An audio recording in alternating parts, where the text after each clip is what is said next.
Good morning ma'am. Good morning. Ma'am તમારું નામ શું છે અને તમે ક્યાં જવા માટે આજ ભક્તિનગર આવ્યા છો? મારું નામ ખાનવાણી જશવંતી છે. હું એક શિક્ષક છું શ્રી લાલ બહાદુર શાસ્ત્રી કન્યા વિદ્યાલયમાંથી.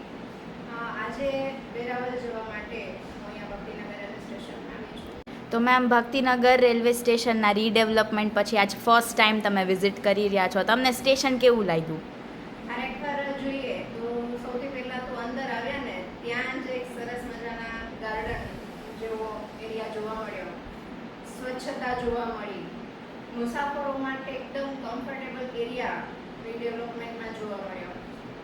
ખાસ એમ કહીએ કે અગવડતા ન પડે મુસાફરોને એના માટે થઈને લિફ્ટની વ્યવસ્થા છે.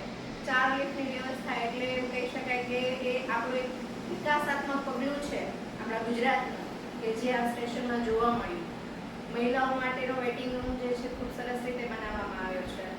4 વેઇટિંગ રૂમ કહી શકાય એટલે વિઝિટ લેતા આમ આ બધું જ જે છે એ જોવા મળ્યું કે ગુજરાત એ વિકાસના પંથે છે.